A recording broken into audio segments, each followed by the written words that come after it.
எனக்கு இந்த வீட்டில் எந்த ஒரு பிரச்சனையும் கிடையாது. அது மட்டும் இல்லாமல் எனக்கு நீங்கள் எல்லாம் நல்லா தான் பார்த்துக்கிறீங்க. எனக்கு எந்த ஒரு கொடுமை கிடையாது. தேவையில்லாமல் நீ மனசை போட்டு குழப்பிக்காதம்மா. எனக்கு அங்கே போய் கொஞ்ச நாள் தனியாக இருக்கணும்னு தோணுது, அவ்வளோதான். தேவையில்லாமல் நீங்கள் மனசை போட்டு குழப்பிக்கிட்டு இருக்காதீங்க. நாங்கள் அங்கே போகிறது முடிவு எடுத்துட்டோம் அப்படி சொல்கிறாங்க. இதை கேட்டோன்னே கோமதி வந்து செம்ம ஷாக்கோட அப்படி நின்றுருக்காங்க. இதை கவனிச்சு நம்ம பண்ணுக்கு ரொம்ப வந்து கோமதி கொஞ்சம் நீ வாயை மூடு. அது மட்டும் இல்லாமல் யாராக்கெல்லாம் இந்த வீட்டில் இருக்க விருப்பம் இருக்கோ இல்லையோ கிளம்பி போயிட்டு இருக்க சொல்லி, யாருமே தடுப்பிடிச்செல்லாம் வைக்கல. அவனுக்கு இருக்கிறதா இருக்க சொல்ல, போகணும்னா போக சொல்லு. அவனுக்கு என்ன விருப்பமோ அதை பண்ண சொல்லு. ஆளாளுக்கு இஷ்டத்துக்கு பண்ணுறாங்க. அதே மாதிரி அவனும் இஷ்டத்துக்கு பண்ணிட்டு போட்டோம், யாரும் இங்கே தடுக்கலாம் அப்படின்னு சொல்லிட்டு ரொம்ப கோவம் அங்கேருந்து பாண்டியன் கிளம்பி போயிடுறாங்க. இந்த பக்கம் பாண்டியன் இப்படி சொன்னதுமே செம்ம ஷாக்கோட நம்ம மீனா, செந்தில், அது மட்டும் இல்லாமல் கோமதி எல்லாமே செம்ம ஷாக்கோட பார்த்துட்டு இருக்காங்க. அது நேரம் நம்ம கதிரன் வந்து சரவணை கேட்காங்க, என்னடா முடிவு பண்ணியிருக்கா? அது மட்டும் இல்லாமல் எதுக்காக இந்த வீட்டை விட்டு போகணும்னு நினைக்கிறேன் அப்படின்னா உனக்கு பண்ணிட்டேன் அப்படி சொல்லி கேட்குறேன். எங்கெல்லாம் விட்டுட்டு போகிறதுக்கு உனக்கு எப்படா மனசு வருது அப்படி சொல்லி கேட்குறாங்க. எனக்கு அப்போல்லாம் ஒன்றுமே கிடையாது. அது மட்டும் நான் போக வேண்டிய சூழ்நிலை எனக்கு.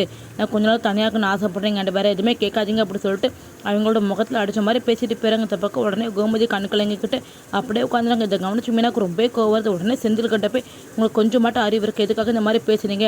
நான் உங்கள்கிட்ட சொன்னது தான். நீங்கள் எப்படி உங்கள் விஷயத்தில் பிடிவாதமாக இருக்கீங்களோ அதே மாதிரி நானும் என்னோடய முடிவில் நான் பிடிவாதமாக தான் இருக்கேன்.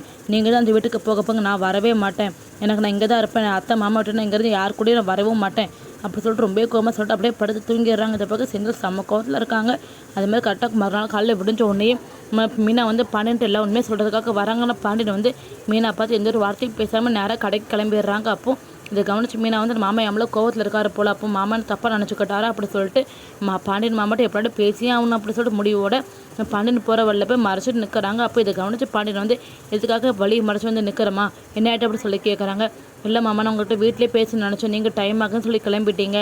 அது மட்டும் இல்லாமல் அவங்களோட முக்கியமான விஷயம் அப்படி சொல்கிறாங்க. இதை கேட்டோன்னா உடனே பாண்டியன் வந்து என்னம்மா விஷயம் அதை சொல்ல அப்படி சொல்கிறாங்க. உடனே நம்ம மீனாவும் எல்லா விஷயத்தையும் சொல்ல ஆரம்பிக்கிறாங்க. இங்கே பாருங்கள் மாமா, உங்கள் பையன் சொன்னதில் எனக்கு அதுக்கு எந்த ஒரு சம்மந்தமும் கிடையாது. அது மட்டும் இல்லாமல் எனக்கு கவட்டத்தில் போய் தங்குறதுக்கு விருப்பமே கிடையாது. எனக்கு உங்கள் கூட நம்ம அத்தை கூட அது மட்டும் இல்லாமல் கதிர் ராஜு கூட எல்லாரும் சேர்ந்து கூட இருக்க சந்தோஷமாக இருக்கும். தேவையில்லாமல் உங்கள் பையன் தான் அந்த மாதிரி முட்டாள்தனமாக முடிவெடுத்துட்டு இருக்காங்க. அவர் எடுத்து விருப்பத்துக்கு நல்லா தலை குனிய மாட்டேன். அது மட்டும் இல்லாமல் அவர் வேணால் இந்த குவார்ட்டர்ஸ்க்கு போட்டு நான் எங்கேயும் போக மாட்டேன், உங்கள் கூட நம்ம வீட்டில் தான் இருப்பேன். ஆனால் அவர் எடுத்த முடிவுக்கு எனக்கு எந்த ஒரு சம்மந்தம் இல்லை. என்ன மட்டும் தப்பாக நினச்சாதீங்க மாமா, அவர் எடுத்த முடிவு அது. நான் இவ்வளோ தடுத்து பார்த்தா நான் அவரோட முடிவுலேருந்து அவர் மாறுற மாதிரி எனக்கு தெரியல. ஆனால் ஒன்று மட்டும் உறுதி மாமா, அதுக்கு எனக்கு எந்த ஒரு சம்மந்தம் கிடையாது. நான் உங்கள் கூட தான் இருப்பேன். எனக்கு வீடுனா அது உங்கள் வீடு மட்டும்தான்.